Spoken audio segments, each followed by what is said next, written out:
J'ai vu toute mon enfance empailler les chaises exactement du même esprit et du même cœur et de la même main que ce même peuple avait taillé ses cathédrales, dira Peggy en parlant de sa mère qui était rempailleuse de chaises. Cet admirable monde de l'enseignement primaire, cette grande bonté affectueuse et paternelle, cette piété de tuteur et de père, dira-t-il en parlant de ses maîtres. Nos jeunes vicaires nous disaient exactement le contraire de ce que nous disaient nos jeunes maîtres. Nous ne nous en apercevions pas. La République et l'Église nous distribuaient des enseignements diamétralement opposés, dira-t-il en parlant des prêtres qui lui enseignaient le catéchisme. Peggy enfant connaît donc un triple héritage, celui de la pauvreté, dans lequel il retrouve les valeurs de l'ancienne France, l'honneur, la fierté du travail bien fait, la décence, le sens du respect, la probité. Celui de l'école de la République ensuite, avec son instituteur Alexandre Naudet, qui, comme pour M. Germain le fit avec Albert Camus plus tard, lui permit de poursuivre ses études. Il avait une grande admiration pour les hussards noirs de la République, l'expression vient de lui, qui étaient capables de tout sacrifier pour ce qu'il prenait pour un véritable apostolat. Il dira « Je connais, je pourrais citer moi tout seul, moi tout petit, 150 professeurs de l'enseignement secondaire, qui font tout, qui risquent tout, qui bravent tout, même et surtout l'ennui, le plus grand risque, la petite fin de carrière, pour maintenir, pour sauver tout ce qui peut être encore sauvé. » Et il dira à propos de la crise de l'enseignement, « Il n'y a jamais eu de crise de l'enseignement. Les crises de l'enseignement ne sont pas des crises de l'enseignement, elles sont des crises de vie. Quand une société ne peut pas enseigner, c'est que cette société ne peut pas s'enseigner, c'est qu'elle a honte, c'est qu'elle a peur de s'enseigner elle-même. Une société qui n'enseigne pas, qui ne s'enseigne pas, est une société qui ne s'aime pas, qui ne s'estime pas. Et tel est précisément le cas de la société moderne, écrira-t-il à propos de la rentrée de 1904. Et puis troisième héritage, bien sûr, celui du christianisme, au travers du catéchisme que lui fait suivre sa mère. Charles Péguy est incontestablement un des plus grands écrivains français de la vie de tous. Il naît en 1873 dans les faubourgs d'Orléans. Il ne connut pas son père, menuisier, mort avant qu'il n'ait eu 1 an, probablement d'une maladie contractée lors du siège de Paris en 1870. L'enfant apprend à lire auprès d'une mère sévère, aidé de la grand-mère qui lui racontait des fabliaux de diables et de curés et des histoires du temps passé, quand elle gardait les moutons dans le Bourbonnais et qu'il y avait des loups. Un voisin de la famille, un vieux briscard, Louis Boitier, lui récite les châtiments de Victor Hugo, et le premier lui donne le goût des vers qu'il gardera longtemps dans sa mémoire. De cette enfance, Péguy va développer une inspiration socialiste, républicaine, patriotique et chrétienne. Il passe son bac en 1891, puis il va aller préparer l'école normale supérieure à Paris. À l'école normale supérieure, il y entrera après 2 échecs en 1894 et après avoir fait son service militaire. Là-bas, il est l'élève de Romain Le Roland et d'Henri Bergson, qui vont avoir une influence considérable sur lui. Un de ses amis dira « Nourri de la fleur de l'esprit classique, en même temps que des généreux idéaux de l'esprit moderne, Péguy était appelé à concilier en lui les appels les plus divergents et à incarner la totalité de l'esprit français. » Il discute sans fin avec ses camarades dans sa chambre qui est rebaptisée la Turnutopie. Il ne fera réellement qu'1 an à l'école normale.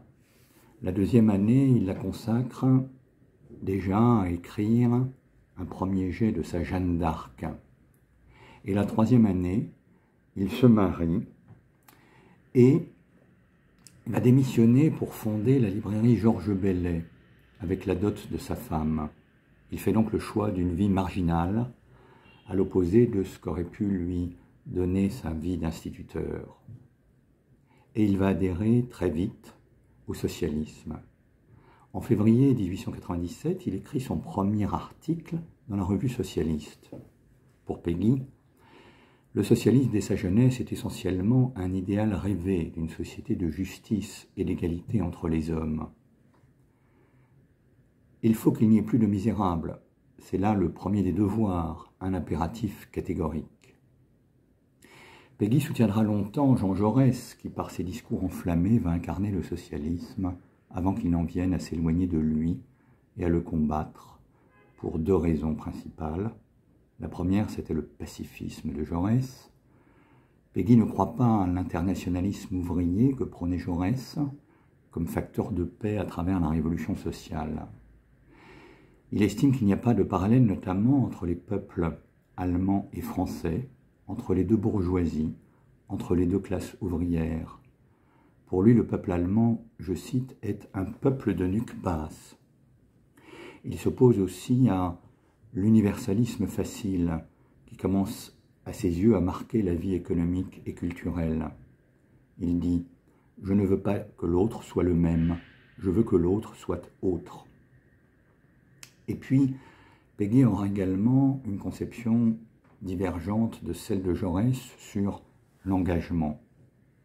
Pour lui, Jaurès était entré définitivement, dira-t-il, dans les marécages, dans les plaines saumâtres de la politique. En effet, Jaurès cherche à unifier le mouvement socialiste. Il y aura la création de la SFIO en 1905 et le rapprochement avec le mouvement ouvrier de la CGT. Il faut comprendre qu'à l'époque, la CGT compte 200 000 adhérents, alors que la SFIO, récemment créée pour unifier les différents mouvements d'inspiration socialiste, n'en compte que 35 000. Mais cette unification à marche forcée du mouvement socialiste s'effectue au détriment de l'intégrité des engagements, estime-t-il.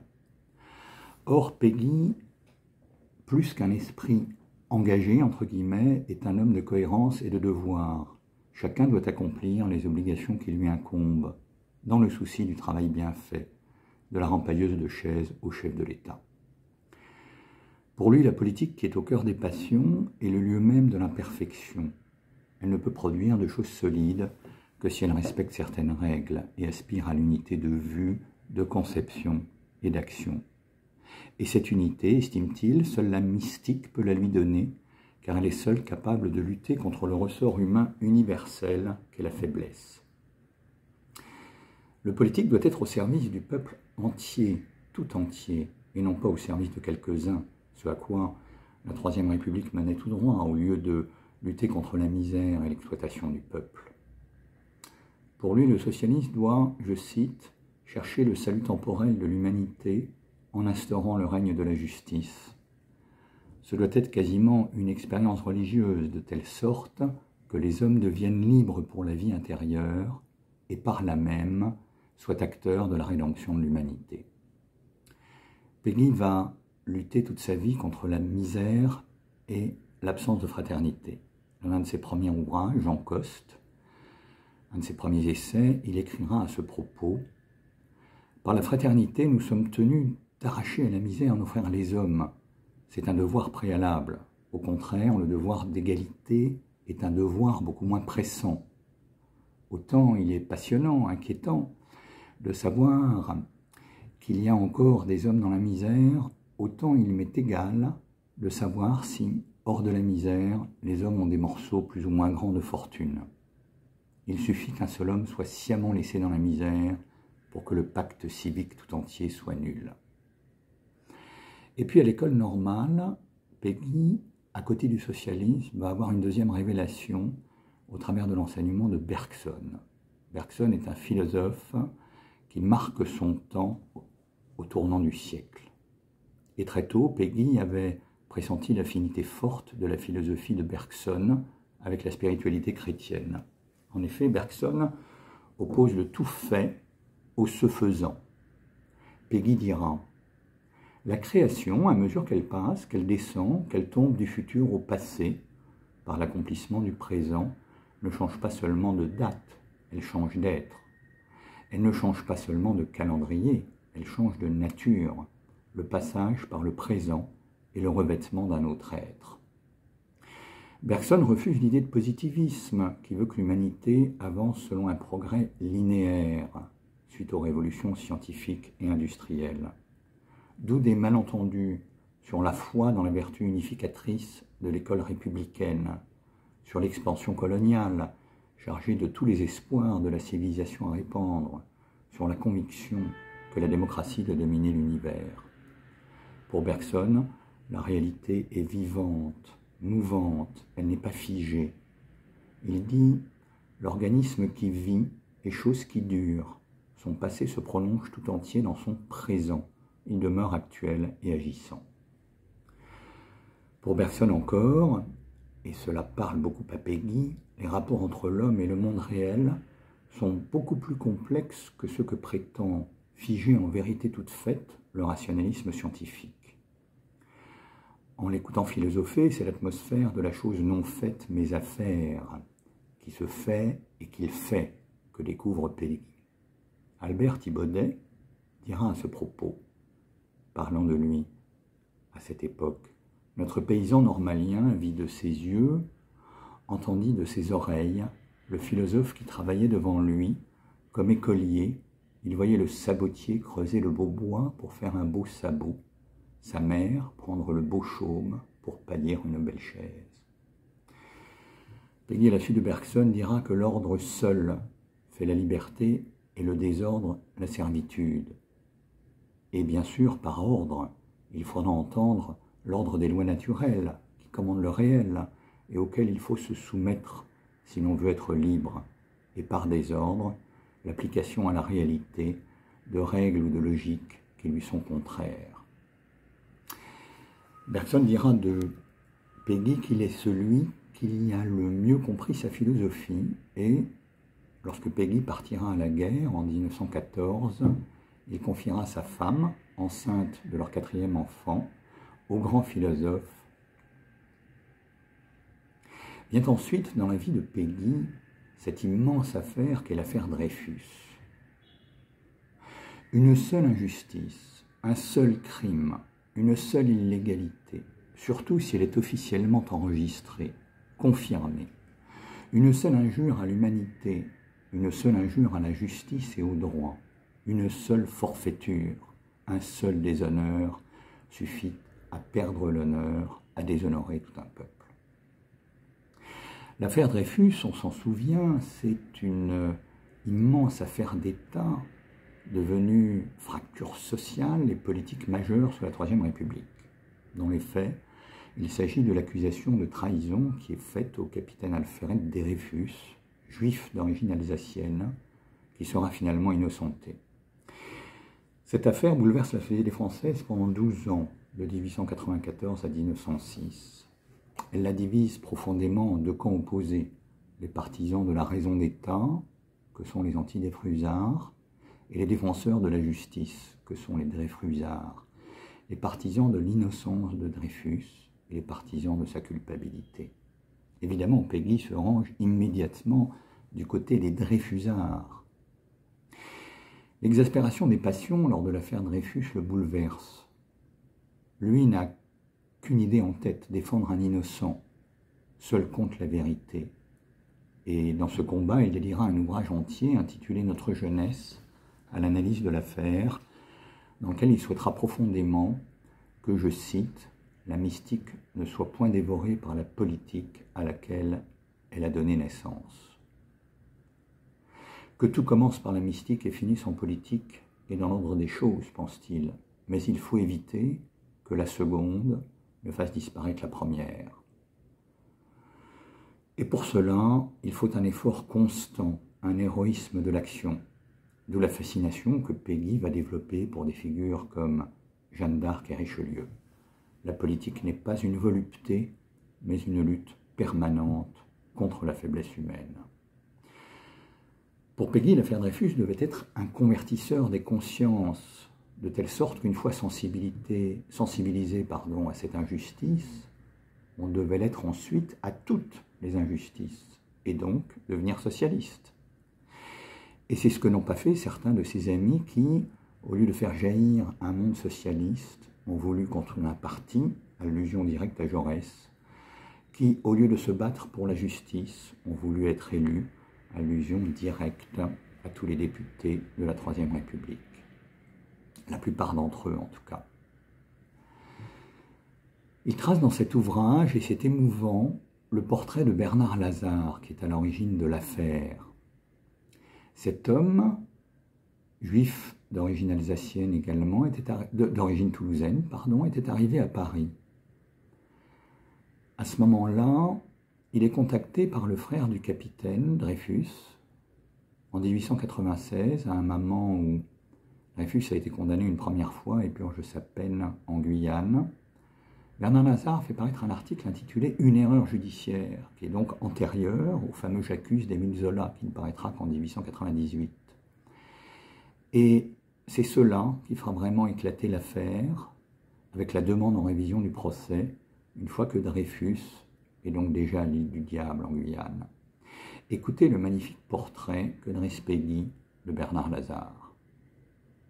Cet athée, ce professionnellement athée, cet officiellement athée en qui retentissait avec une force, avec une douceur incroyable la parole éternelle, avec une force éternelle, avec une douceur éternelle, que je n'ai jamais retrouvée égale nulle part ailleurs. J'ai encore sur moi, dans mes yeux, l'éternelle bonté de ce regard infiniment doux.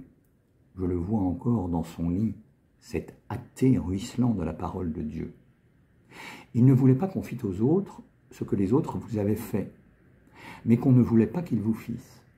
Les cléricaux nous ont embêtés pendant des années, disait-il, et plus énergiquement encore, il ne s'agit pas à présent d'embêter les catholiques. Comme tous les véritables forts, il n'aimait pas employer des armes faciles, avoir des succès faciles, des succès diminués, dégradés, des succès qui ne fussent point du même ordre de grandeur que les combats qu'il voulait soutenir.